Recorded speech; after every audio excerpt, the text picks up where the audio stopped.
And here, brother, you need to take a notice, brother, that Muslims in Pakistan, they don't rent their wife. Now, before we start, I would like to ask you all to pray to our brother Philip, the one who left a message for me just yesterday or the day before. He is very ill. So put him in your prayer. He have a surgery in Monday. So we pray the Lord will heal him and he will be back to normal. Don't forget about him, please.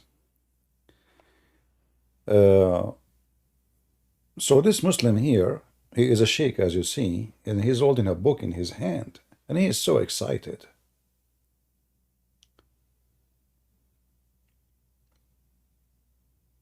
And he want to show you how the Muslim Shia, they are disgusting. Muslim Sunni don't do what the Muslim Shia do. No way. So let us hear what this guy want to say to us. A very prominent book for the Shias, and many Shia scholars use. First, is the sound good? Is his voice coming good? I will play it again, this part. Tell me if you can hear him fine or not. All right. And many Shia scholars use this book, Al-Anwar al-Nu'maniyah. This is another example that I want to give you and show you the type of absurd things which are written inside your books, and where your Shiaism and where your religion, which is going to determine whether you are going to go Jannat or Jahannam, what type of stuff is written inside these books, where you're taking your religion from. This is Anwar al-Nu'maniyah, and how far muta has gone.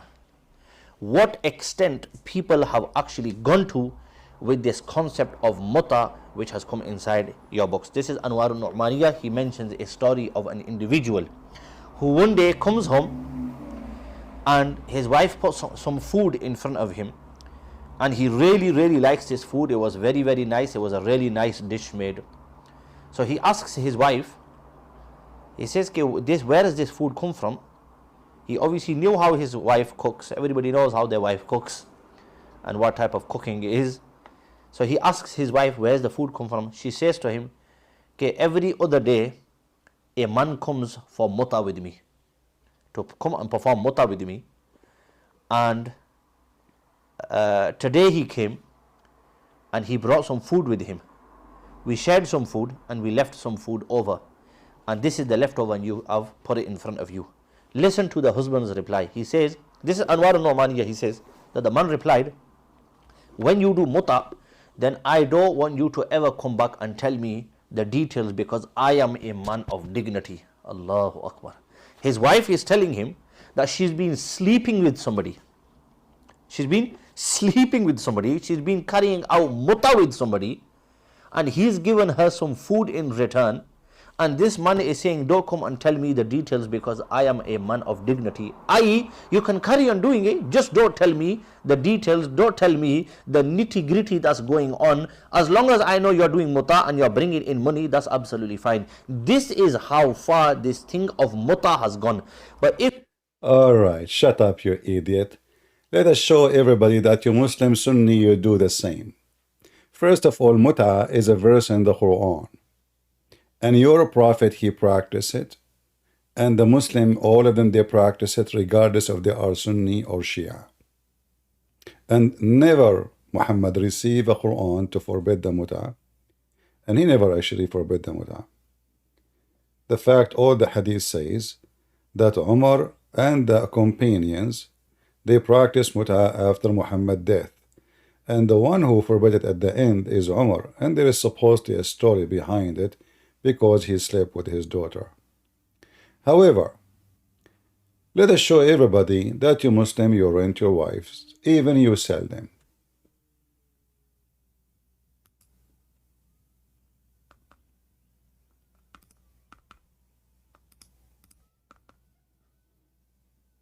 This is the chapters on manumission of a slave. But this slave is a wife of a Muslim. What the Muslim you do with her? Read carefully. We used to sell our slave women and the mother of our children when the Prophet was still living among us, and we did not see anything wrong with that. So now she is your wife, and she is the mother of your child. Then you sell her to other man so he can sleep with her. You did not even divorce her. If you want to say to me she is not a wife, she is just a slave, we rape them, well, that make it more ugly and more disgusting. However, she is the mother of your children, as you see. So you send the mother of your children, who one day he was going to be a growing man, and he call you father, and he have your name. You send his mother, and you sell her for a bunch of dollars to go and sleep and serve happy ending massage to a master who just paid you for it. Let us see more.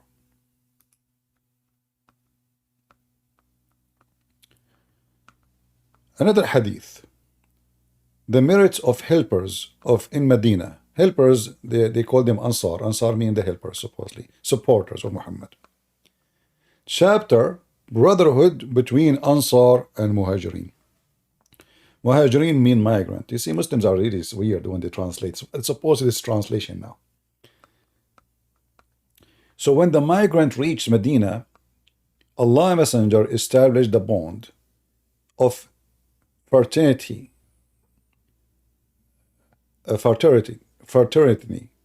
between Abu Abdurrahman and Sa'id Abu bin Arabiya, whatever. Sa'id said to Abdurrahman, listen, Habibi, I am a rich man of all the Ansar, so I want to divide my property between us. And I have 2 wives. So which one of the 2 you like? Tell me.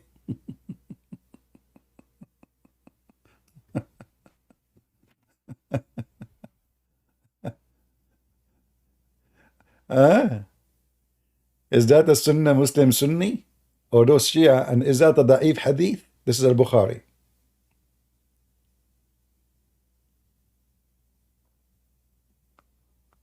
Do you see it? So that I might divorce her, and when she is finished her prescribed period, look, I mean, they are decent. She have to wait 3 months of divorce, then you can marry her, Abdurrahman. Abdurrahman said, may Allah bless your family and property for you. Where is your market?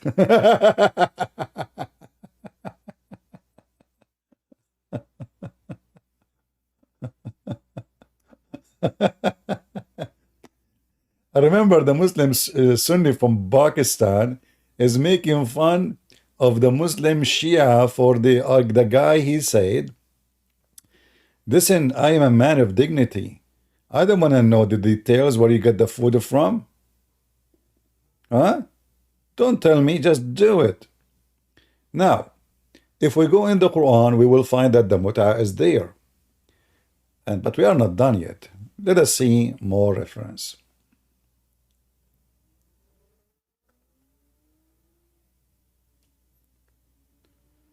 Just to show you how Muslim Sunni, they rent their women to others.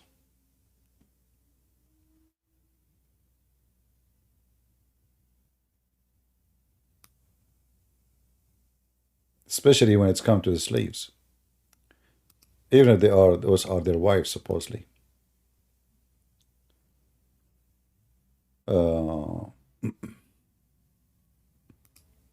Let us see this one. I have to use Google Translation in order to make this one work.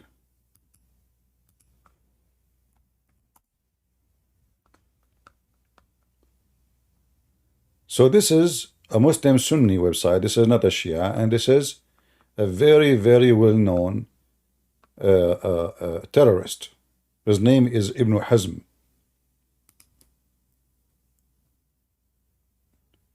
Let us translate the page.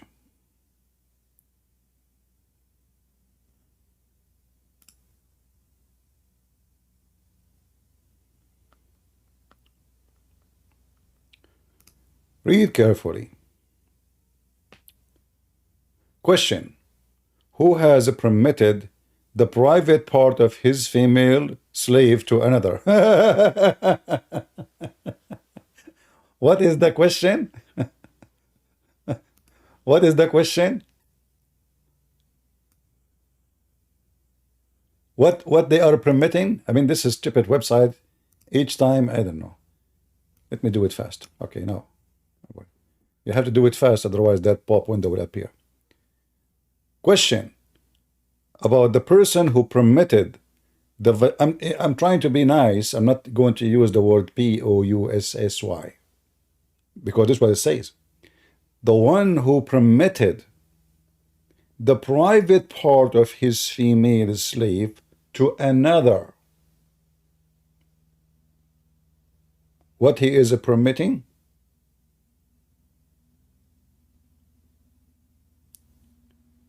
He is inviting his friends, and they are saying that, simply what they do. You own a slave. You have a friend, he is horny. Even the wife here, you see the wife, she allowing the husband, she tell the husband, go and, I allow you to use her vagina.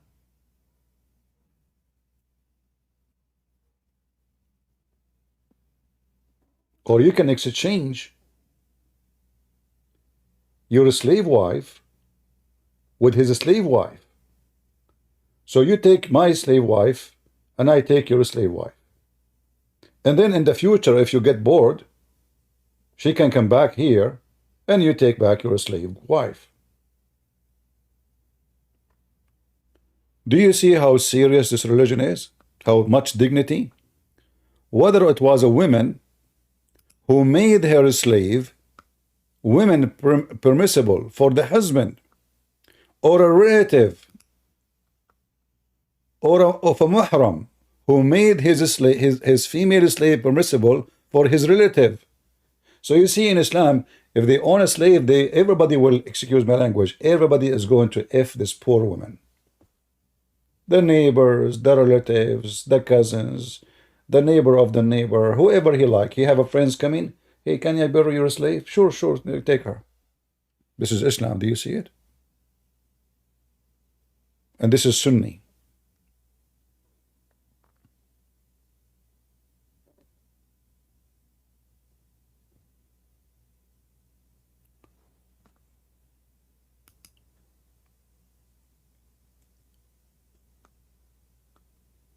Now going back and speaking about rent. When this guy is speaking about muta, well, isn't it muta something Muhammad and his companion they practice, which is women renting her vagina for money?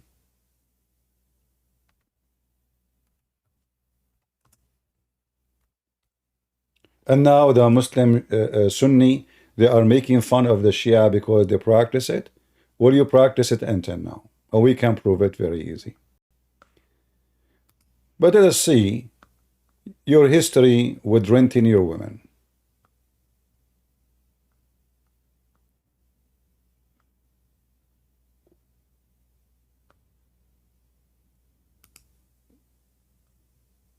All right.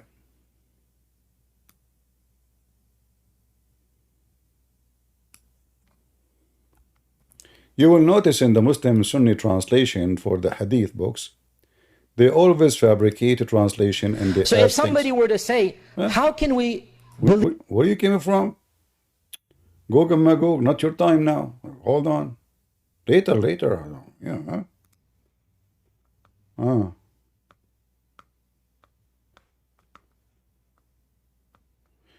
Anyway, for those, by the way, they want the reference. This is the reference for this hadith. Let me show you the reference here, Al-Bukhari. So you can search for Al-Bukhari, hadith number 3780. Al-Bukhari 3870. I hope the admin they can post the link for those who they are in Rumble and YouTube. And the other one, Sunan Ibn Majah, hadith 2517. And as you see, both are very authentic. Now let us show you something else.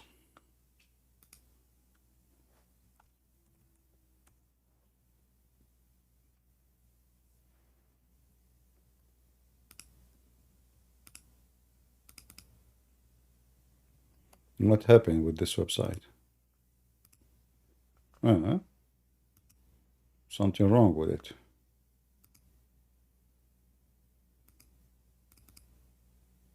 Don't tell me now you stop working, potato.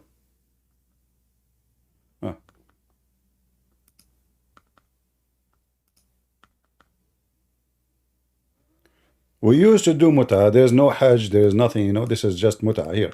If you read here, it says, the verses of muta came down in the book of Allah, and we did it with the messenger of Allah, and no Quran came to forbid it.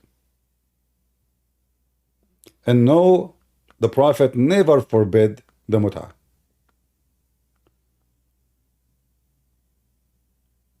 We performed it with Allah messenger. So your Prophet used to rent women. He rent and he rent his women. Obviously, because if you rent women, then your woman, she can rent herself. And your daughter, at least, she can rent herself. And nothing was revealed in the Quran to make it illegal. Nor did the Prophet forbid it till he died. But the man who regarded it illegal just expressed that his own mind suggests. And this is Al-Bukhari, hadith number 4518.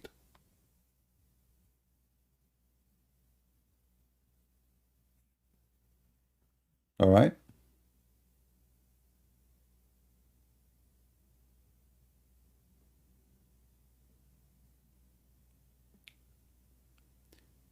Philip, he tried to message me in Patreon. Maybe you can make another account, because maybe I blocked you because you said you insulted me before. So try to make another account and contact me, please, Philip, if you can. All right.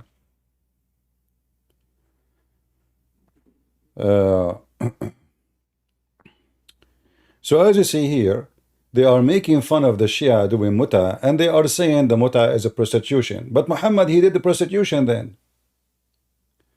So this potato,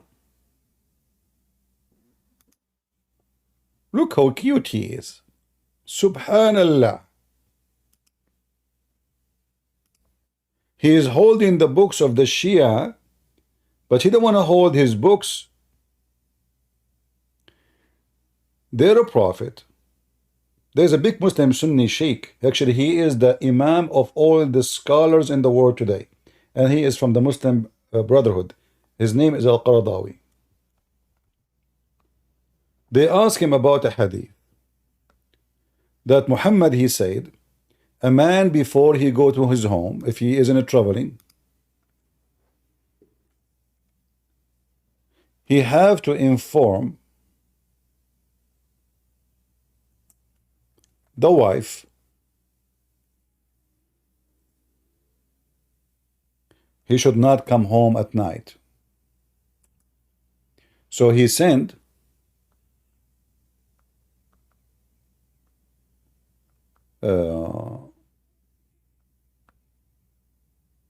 somebody to his wife, knock at the door. Hey, assalamu alaikum. Alaikum assalam, who is here? I am sent by your husband. And he want to tell you that tomorrow morning he will be here. So now the husband is in town. He's not allowed to enter the house. He's not allowed to enter the house.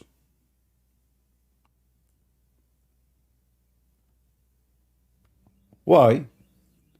So they asked the sheikh, why is that? He said, brother, Prophet Muhammad is just helping you. Imagine you come back from a longer travel and you come back home suddenly.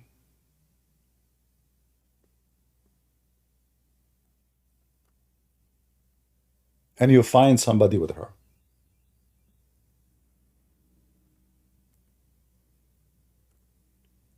Can you imagine how big the disaster is?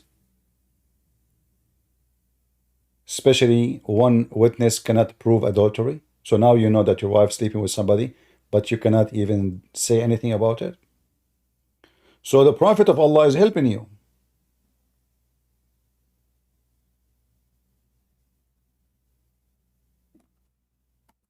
Let her comb her hair, prepare herself for you.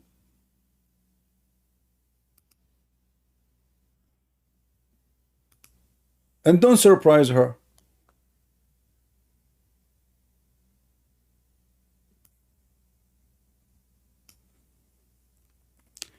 Let us see the hadith. Shall we?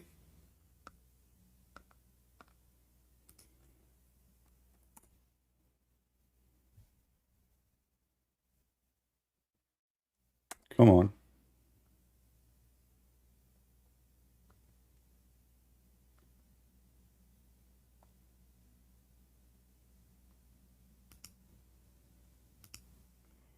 Look at this funny translation here.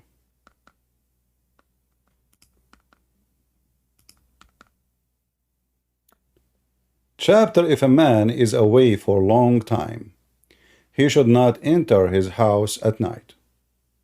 What?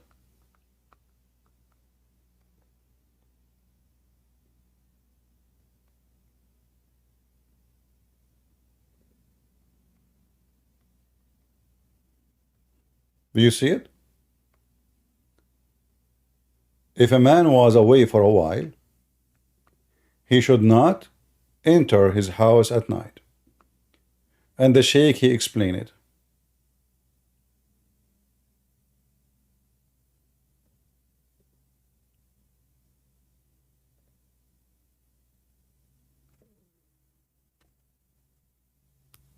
Let us see a different hadith. And by the way, this is here, Al-Bukhari 5243, if you are looking for reference.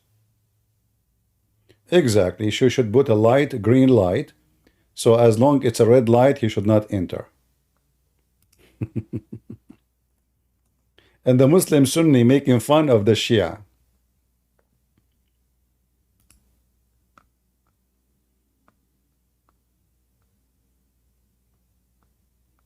Look at this. A chapter is a dislike to enter at night when coming home from a journey. It has been narrated from blah blah blah. The Messenger of Allah forbade that man should come to his family like an unexpected night visitor, doubting their fidelity and spying into their lapses. Do you see it? A Muslim Sunni, do you see it? What?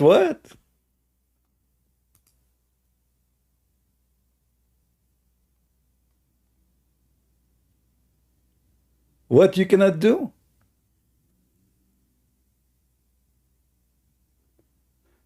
So now the woman, she knew he cannot do that. She bring her boyfriend. And you know, we know the hadith where Muhammad, he forbid the Muslims from accusing their wife of fornication unless they have 4 witnesses. A man, who there is a verse about him in the Quran, he knew his wife, she is sleeping around. So he asked the Prophet, "Hey Prophet, are you serious? If a man find his wife, he find a man with his wife, should he kill him?" The answer, no. Ubadah said, the Messenger of Allah said, "What do you think if I find with my wife a man? Should I give him some time until I bring 4 witnesses?" He said yes. But look, but the man cannot enter the house at night if he was on a journey. So he cannot come himself, he cannot bring four witnesses. The women, she have all the time to do what she need to do, because the husband cannot come home.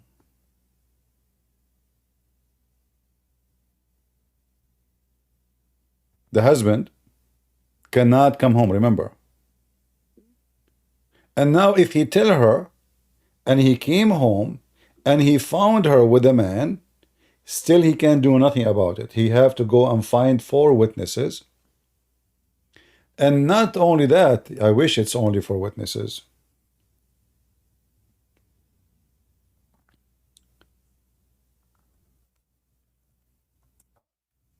They have to see his penis.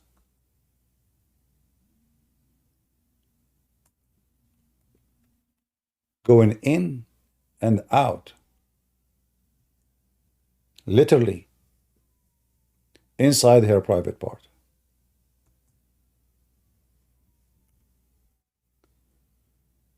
And here you know, I mean, the women and the man, they can do fornication then, and nobody can see it, even in the street. I mean, the woman, she can wear a skirt, she can sit in the top of the guy, nobody can see anything going in and out. You know, I mean, how you can see anything? Even if they are, I mean, what if she is sitting in the top of him and they are totally naked? Still, there is no fornication. Did you see the penis going in and out? You did not see it.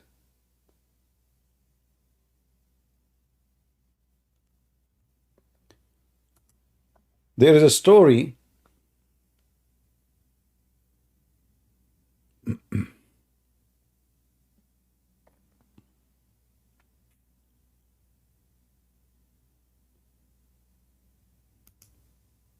about Umar al-Khattab.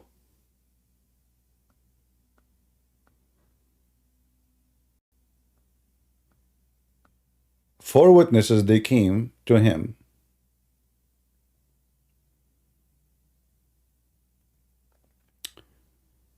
Let us see if I can find the story for you. And by the way, this is if a wife fornicating. What if it's a rape? How you can prove rape? How in the world we can prove rape?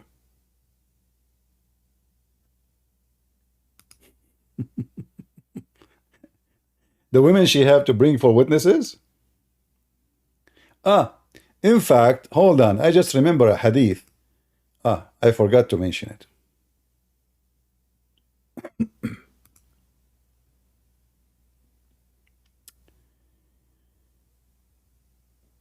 There is a hadith about a woman, she was very hungry.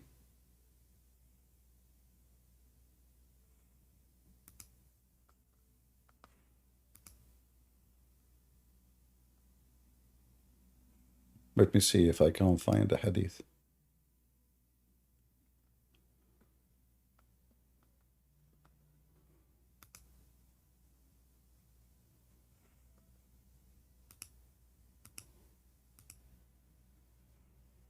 All right.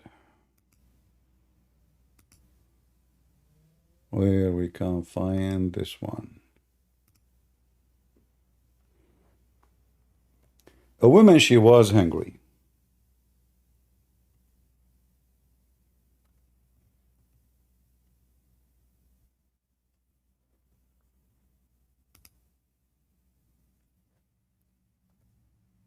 And she was in the desert.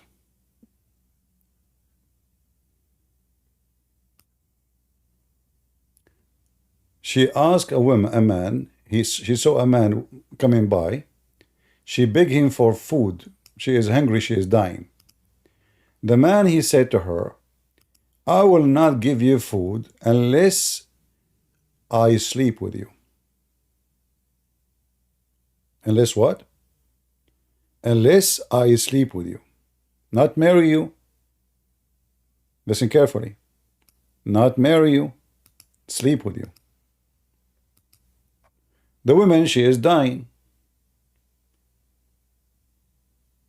She accepted.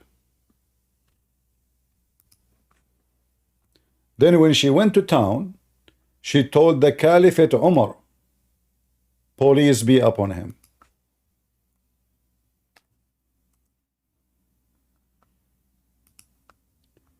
This is a Sunni book. Hey Abdul,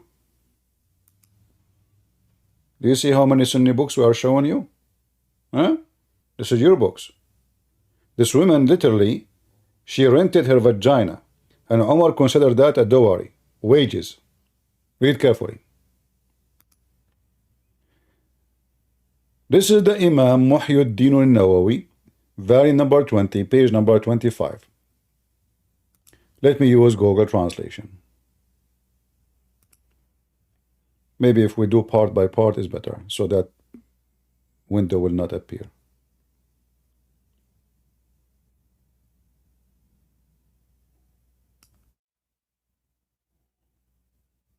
Remember this guy, he said that the Shia, they are renting women. Read with me carefully. Story by story.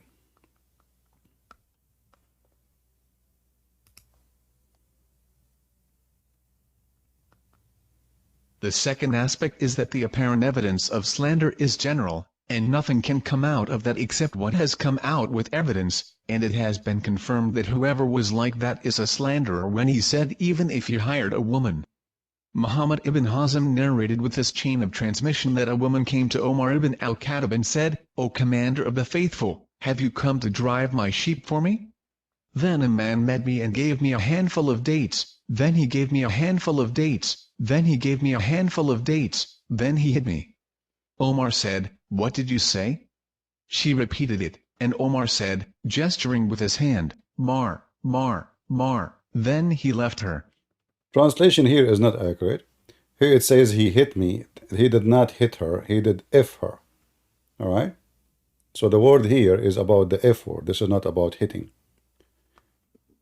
And there is no, no slander. Here it says hire a woman. It says rent a woman in Arabic. Istajara. Istajara. Let us go back.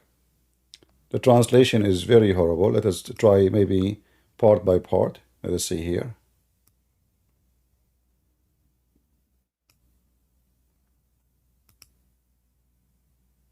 Yeah, it's coming as a hired a woman. So he rent a woman. How he rent a woman? He gave her little food. In return, she sleep with him. This is one story. Let us see the second story. A woman, she was very hungry. She saw a shepherd. She asked him for food. He refused to give her unless she gave herself, which means in sex. And then he gave her 3 little tiny, amount of date to eat, and he slept with the women. So she went to Umar to complain. I was hungry. I was dying. Look what this guy he did to me. What Umar he said? There's no fornication here. He offered you the payment.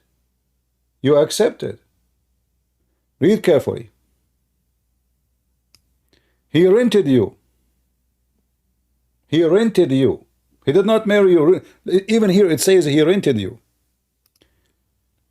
Let us translate.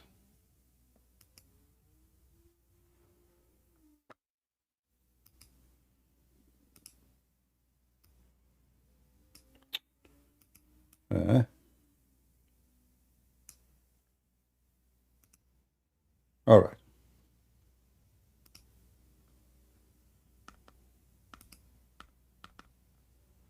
What happened? I mean, this translation software is really something. And it was reported to Abd al-Razzaq that a woman was afflicted with hunger, so she went to a shepherd and asked him for food, but he refused to let her give him herself. She said, so he made me 3 handfuls of dates. She mentioned that she was exhausted from hunger, so she told Omar, and he said, Amar, a dowry, and he averted the punishment from her, And Abu Muhammad said, this man went to Abu Hanifa did not see adultery except that which was due to sexual intercourse, but as for what was due to giving or renting, it is not adultery and there is no punishment for it. Guys, do you see the word renting? Do you see the word renting, or we are making things up? And this is the word renting in Arabic. Here we go.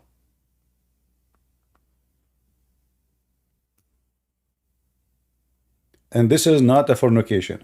So remember, the other guy, this Pakistani sheikh, he is complaining about the Shia, they are renting their women. But this is Umar, the one who the Shia hate him to death. Considering a woman, maybe she is even married, we don't know. The story doesn't say. She is dying from hunger. She asking for food. You see how the charity of Islam work? The charity of Islam work. This is why, you see those Saudi and Emirati and Bahrain. They offer visas to girls from Gaza if they are only very pretty. Refugees from Syria are not allowed to go to Saudi Arabia. But if you know a beautiful woman, she is so pretty. The Saudi guy, the Emirati guy, the Kuwaiti guy, he will go and he will marry her as a charity. And then after he stayed with her with a couple of months, he gave her some money and let her go. This is how the charity of Islam works. Now this woman, she is hungry. I met a woman here in USA.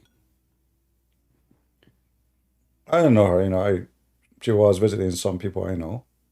And so she, they introduced her. Her name is a Muslim name. So I thought she is a Muslim, but she is not dressing like Muslim at all. So I said to her, so you're a Muslim? She said, no, I'm not a Muslim, not anymore. I said, well, how come? She said, I'm from Bosnia. I came to USA as a refugee. I said, okay, so you became a Christian here? She said, well, my story is longer than just I became a Christian, but I will tell you what happened to me in a short way. During the war in Bosnia, this woman, she have 3-4 children, as she said, I don't remember how many exactly.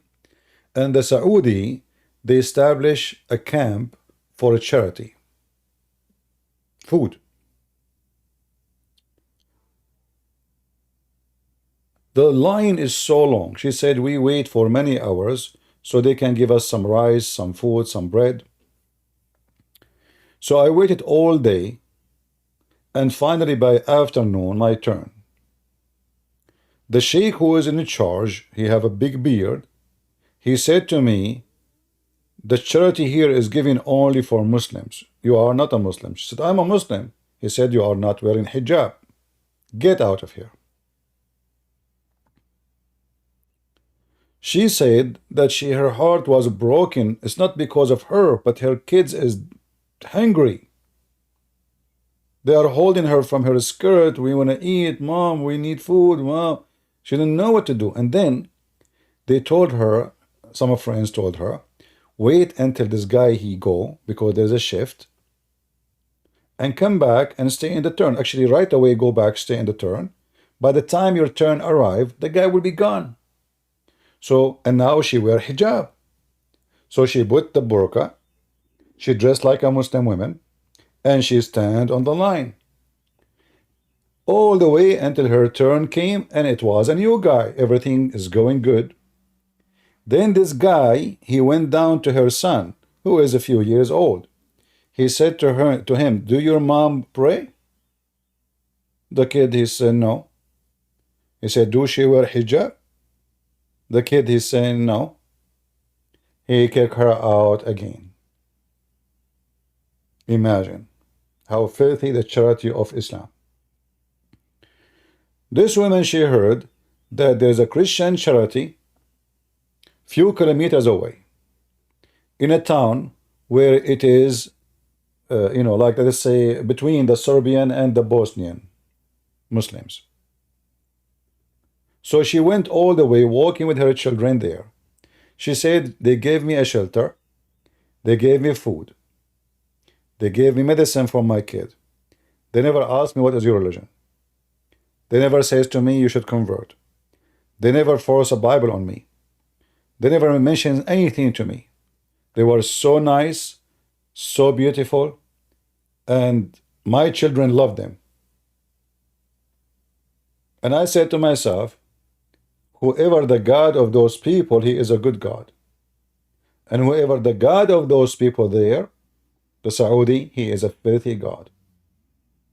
My children are dying from hunger, and he is worried about if I'm praying or not. So since then, she started learning about Christianity, and she decided to become a Christian.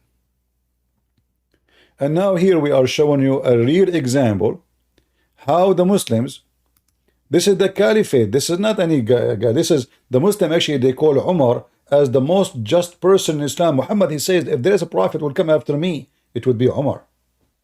Imagine how important Umar is. And this is Umar. The woman, she is coming to him, the man, he raped her. She is hungry, she is dying. He forced her into sex. Umar, he did not marry her. He just slept with her and go. Umar, he said, this is dowry, it's your, you see, and here, by the way, you see that the word dowry in Islam does not mean dowry. Dowry in Islam mean rent. And as you see here, given or renting. Do you see it? It is not an adultery. And there is no punishment for it.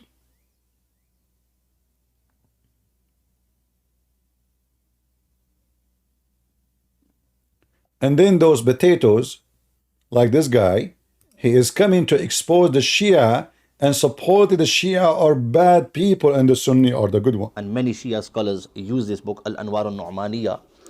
This is another example that I want to give you and show you the type of absurd things which are written inside your books and where your Shia.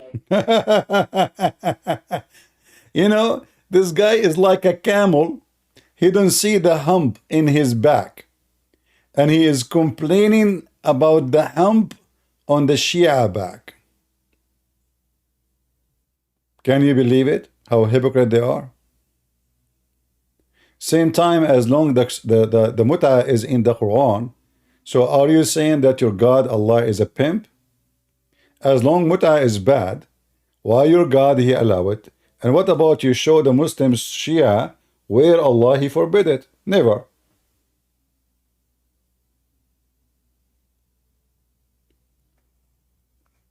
We can show you tons of reference. All of them are disgusting.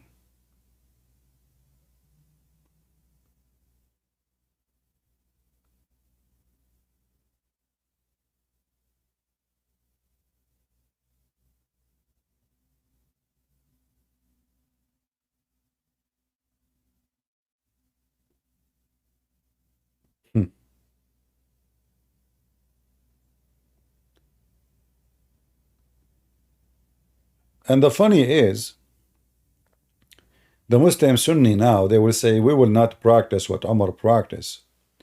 Well, do you condemn Umar then? They don't dare.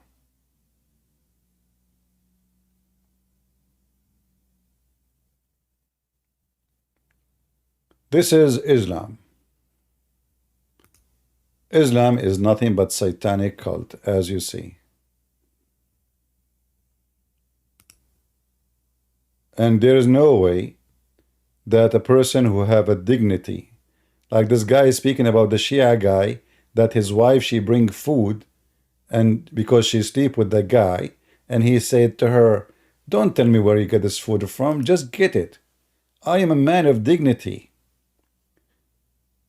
Are you Muslims men of dignity when your prophet even said, if a man he divorced his wife 3 times, she cannot get back to him unless she go and if a new man?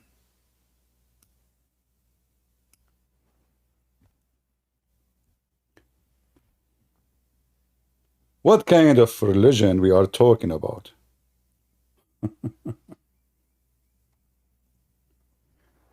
Are you a man of dignity? Potato? Are you? So now the Muslim man, he divorced his wife 3 times. She cannot get back to him unless she go and if, I'm being polite, you know, honestly, if a new man, and then after the new man if her, and he divorced her, then she can go back to the previous husband. How that is from God? It's in the front of you. You can read the interpretation for chapter 2, verse number 230.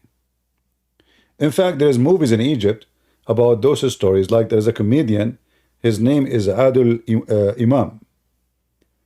This guy, he opened, you know, he was an employee. It's a comedy, but this is a real, you know, this is what they practice in Muslim countries.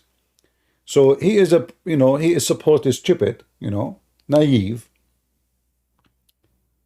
you know, idiot, let us say. Like everybody laugh at him. He's nobody, you know. He don't even look good. His boss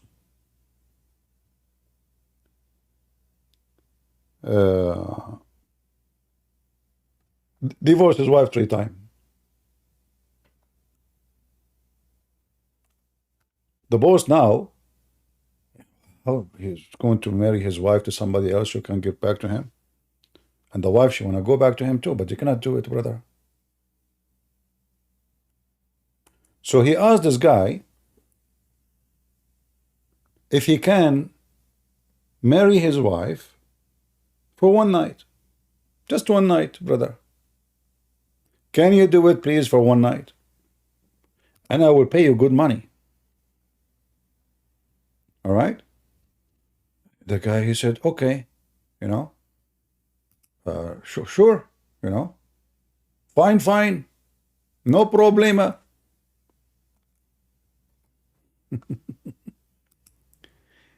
Now, the guy, he insists, he said, you promised me you will not sleep with her, right? He said, don't worry, just pay me, you know. How much? This is the movie. If you want to watch it, you can watch it. The wife, actually, she liked this guy. He is better in bed. Anyway, to make the story short, the first guy, he divorced his wife.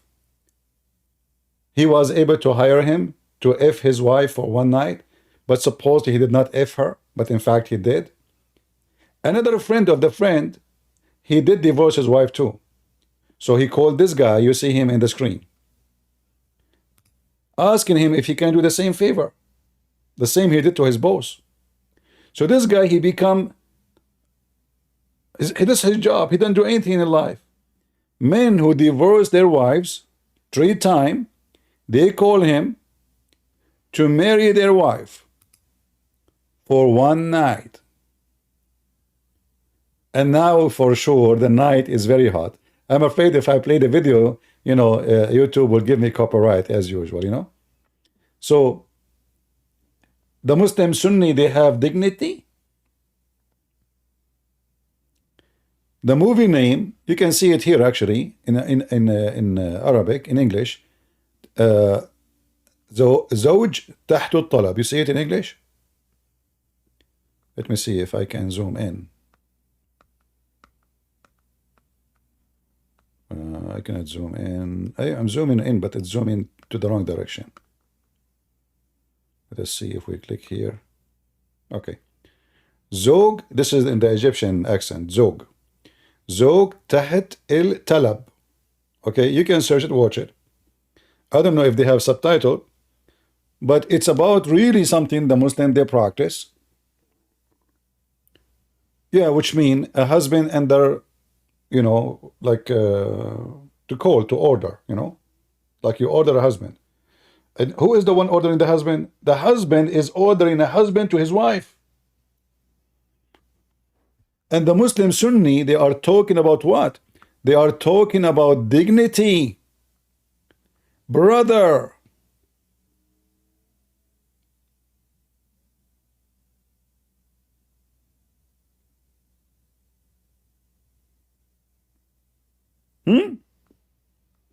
And all those in the movie are the wives of the bosses. One after one. And this guy, he is doing a charity. Like what? You divorce your wife 3 times, brother? You need, in Arabic we call it muhallil, which means he make her lawful for you again. Husband on demand. That's a good translation. All right. This is the cover of the movie. And those are the husbands behind it. Look at the husbands behind. And the funny is, not a single Muslim there to be upset. They were laughing. This is true. Nobody there to say this is, And this is the guy, look, this is the sheikh. He come and he make the marriage lawful, brother. For sure, brother. Brother. The sheikh, he is saying to him, by the way, you know that what you are doing is not going to be right unless you F her. Watch the movie. This is what he said to him. You should know what you are doing is not right unless you F her. You have to F her. Don't listen to them if they say don't. The sheikh is advising him. You should F her. Otherwise, brother, it's haram. It's not right.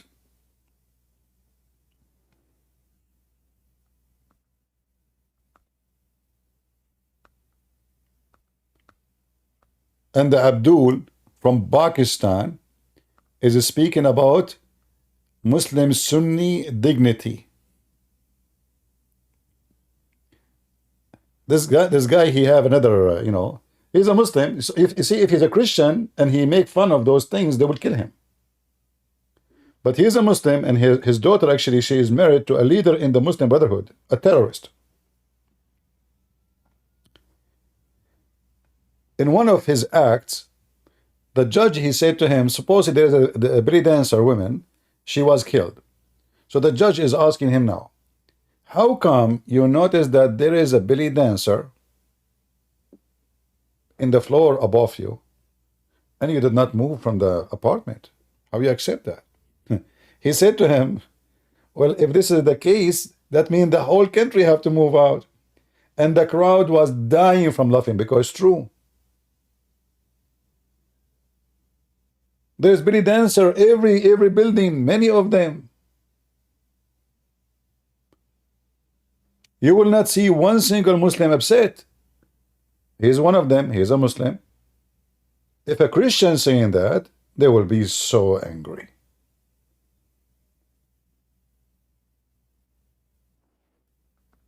Drugs, belly dancing, nakedness, you name it. But if a Christian want to build a church, good luck with that.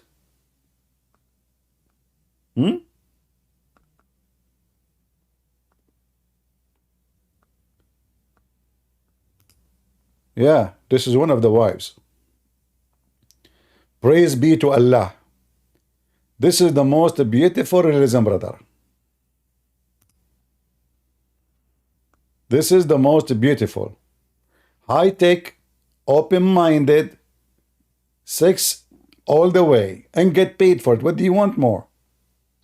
In fact, if you are looking for a job, you can go to a Muslim country and you open an office.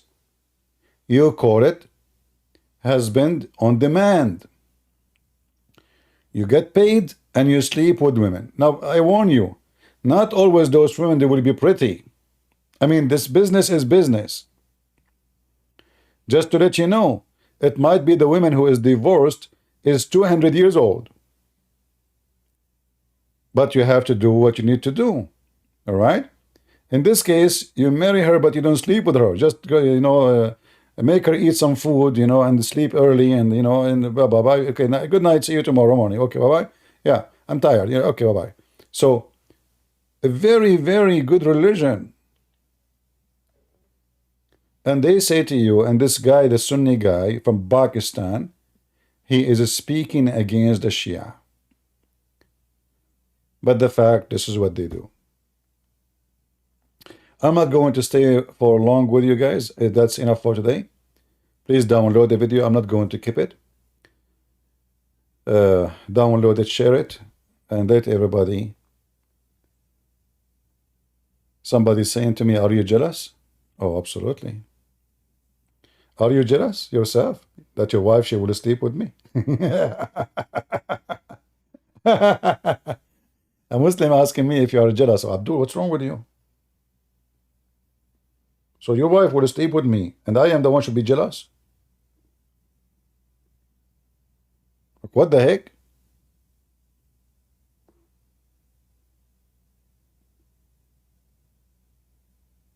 Your wife, she is sleeping with somebody else, and you are saying to me, are you jealous?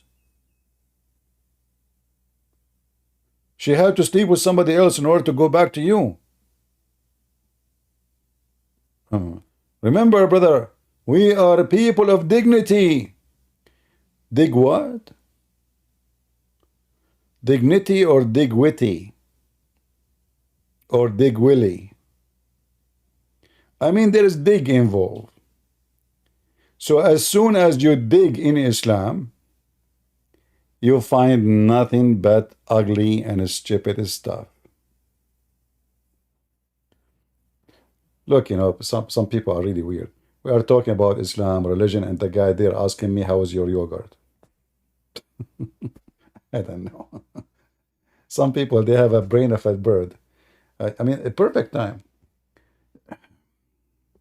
You know what? I'm going to hire you to be a professor in a school. Lord have mercy. All right. So, Muslims, people of dignity, I hope you enjoy it. I obviously agree with you. You have a lot of it. I mean, you are dripping dignity. Huh? Dignity is dripping all over the place. I mean, you when Abdul he walk, dignity here, dignity there, dignity everywhere. Right? Yeah. Dignity. What a naughty religion. Satanic. Anyway, guys, I want to say thank you, and I want to check if Brother Philip, he sent me a message, and in Patreon. And again, remember to pray for him. This, he have a surgery next Monday. Put him in your prayer. Little prayer. We believe in the power of prayer. At the same time, you see, the faith of the person is very important in recovery. Your faith, the Lord, he said, healed you. Your faith. So the power of the Lord is always there, but we have to have faith. Same time, sometimes bad things happen for good reasons.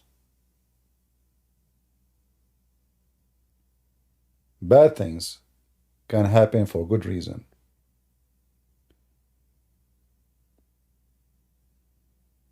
Sometimes we need bad things to happen to us, so we wake up. When a human being is wealthy, they never notice how lucky he is to enjoy nice food, nice house, and then one day he bankrupt. Then he start remembering how he was living. Now he remember how wealthy he was. Now he's trying to appreciate the time when he did not appreciate the time. And this is the same for our health. The same for our belief. When we are healthy, we are strong. We kick like a mule. We think we are powerful. We think that nobody can stop us. We think we are going to live forever. And then one day, all of us, this is not only for a person, all of us, one day we will get weaker and weaker. And suddenly we might get so weak so suddenly, even in a very young age. Then we notice that our existence, the very existence of you, can change in a second. So always remember that. Appreciation is the key of happiness. Even when you are sick, even if you are dying, if you appreciate death, you are happy. And you might say, how in the world anyone can appreciate death? Well, I will say to you, I will appreciate death every day. Death is a mercy from the Lord. You don't want to live forever and your body is not functioning. You don't want to live forever under medical and etc. and pain. So death can be mercy. Healing is mercy. But if there's no healing, don't be attaching yourself, desperate. Appreciate what you have. I told you before a story about a monk. He was dying. They brought a doctor for him. The guy hardly he can talk. The doctor told him, look like you have a few hours to live, maybe less. The monk, he have a big smile on his face. The doctor came out and he said to the other monks, I mean, your friends, he lost his mind. They said, why? He said, I just told him you are going to die in a few hours, and he gave me a big smile. So they said, well, you don't ask him if he can talk, why he's smiling. So he went inside, he became curious. He said, I told you you are going to die and you are happy. He said to him, all my life, I'm waiting for this moment to meet my Lord, serving him. I spend my life preaching, bringing people to Christ. And you are telling me in a few hours you will be with him, and you don't want me to be happy? So death for a believer is a victory.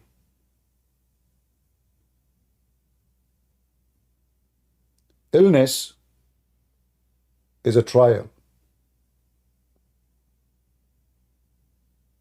You start questioning yourself, why God he is doing this to me, what I did. I'm a good person. I don't deserve this. The strong person in faith, he never failed. He passed the trial. His death will not make him fear. His sickness will not make him deny the Lord. Being poor will not make him a pervert, a thief. He will stay decent, and he will do what he needs to do to survive. So always remember that bad things sometimes can happen for good reason.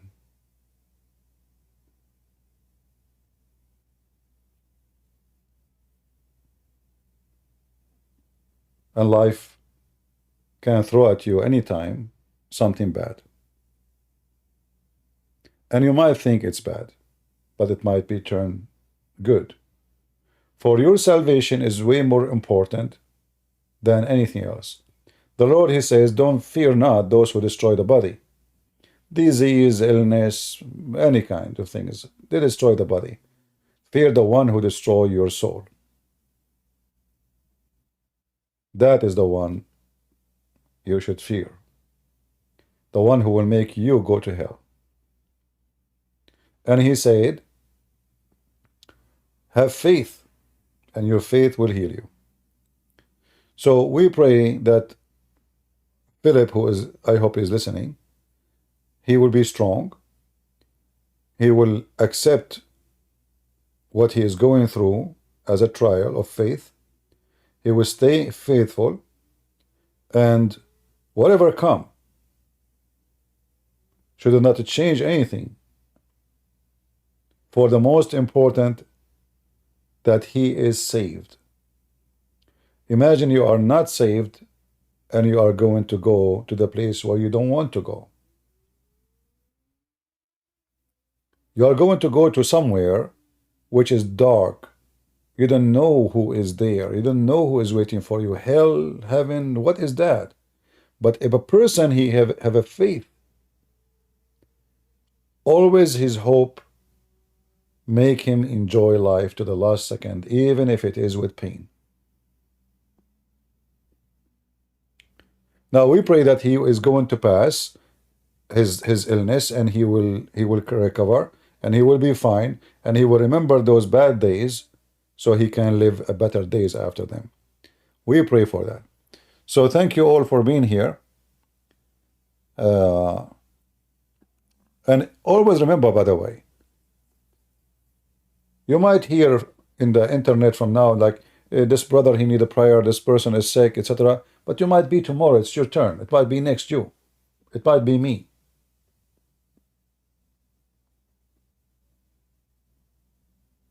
It might be you, anytime.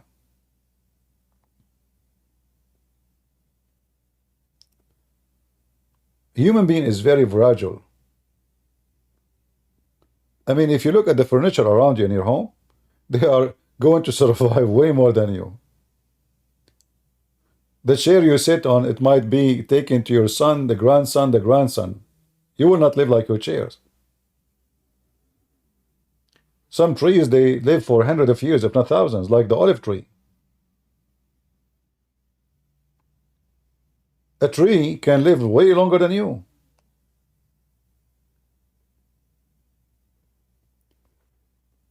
But the blessing is not about how many years you live. The blessing is about how much you were blessed in your life and what you did. And if you were able at least to save yourself before you go and you meet your maker. I hope soon we will hear good news from everybody about their health. But for sure, we will get sick, we will struggle, we will suffer. And this is part of our life. We are not living in heaven. We are living in earth. And those who live in earth, from dust to dust, they go. Thank you all. God bless you. And see you soon again. Take care. Don't forget to download the video, share it. I will not leave it here for long. All right? Take care.